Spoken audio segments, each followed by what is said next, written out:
ஒரு மகிழ்ச்சியான செய்தி. இதயம் நல்லெண்ணெயின் விலை லிட்டருக்கு ரூபாய் 105 குறைஞ்சிருக்கு. செப்டம்பர் 2023ல 1 லிட்டர் இதயம் நல்லெண்ணெயின் அதிகபட்ச விலை ரூபாய் 503. ஆனா இப்ப 1 லிட்டர் இதயம் நல்லெண்ணெயின் விலை ரூபாய் 398 மட்டும்தான் தமிழ்நாட்டுல. அப்ப இனிமே எல்லாரும் இதயம் நல்லெண்ணெய் வாங்கலாம் இல்ல? தென் மாநிலங்களில் தொகுதி மறுசீரமைப்பை ஒத்திவைக்க வேண்டும் என திமுக வலியுறுத்தி வருகிறது. இது தொடர்பாக கூட்டு நடவடிக்கை குழு கூட்டம் சென்னையில் முதல்வர் ஸ்டாலின் தலைமையில் நடைபெற உள்ளது. இந்நிலையில் திமுக கட்சி கூட்டம் ஒன்றில் பங்கேற்ற அமைச்சர் அன்பரசன் வடமாநில மக்களை இழிவாக பேசினார்.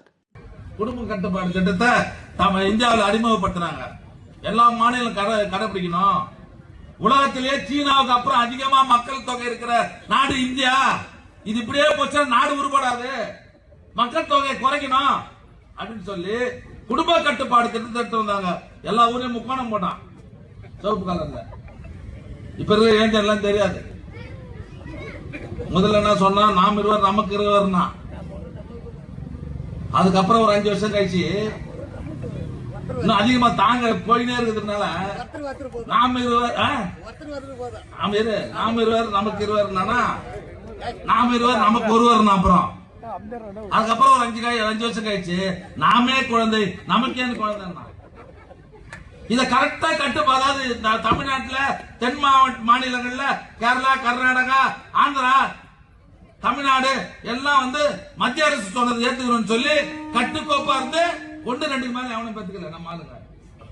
இதனால ஜனத்தொகை குறைஞ்சிச்சு. இந்த வடநாட்டுல இருக்கிறவங்க பாரு, பண்ணி குட்டு போட்ட மாதிரி போட்டு மக்கள் தொகை எக்கச்சக்கமா ஆக்கி இப்ப மக்கள் தொகை அடிப்படையில் தொகுதி மறுசீரமைப்புன்னு சொல்லி பாத்தீங்கன்னா நமக்கு தொகுதி அடிபட்டு போகுது. 31 தொகுதி ஆகுது. தென் மாநிலங்கள்ல மட்டும் ஒரு 40 சீட் அவுட்டு. என்ன காரணம் சொல்லு? என்ன காரணம்? தென் மாநிலங்கள்ல இவனுக்கு பருப்பு வேவல. இவனுக்கு என்னதான் முக்காடு போட்டு கர்நாடகால இவனுக்கு கதை வேவல.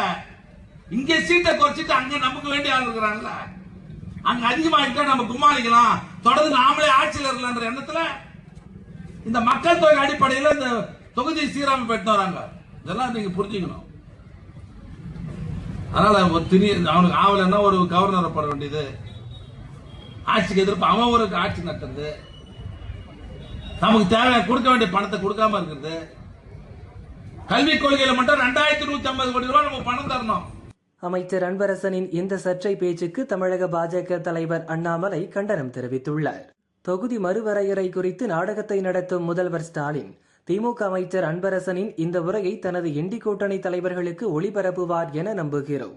வட இந்திய சகோதரர் சகோதரிகளை அவமதிக்கவும் துஷ்பிரயோகம் செய்யவும் திமுக அமைச்சர்கள் கூட்டாக முடிவெடுத்தது போல் தெரிகிறது என அண்ணாமலை கூறியுள்ளார்.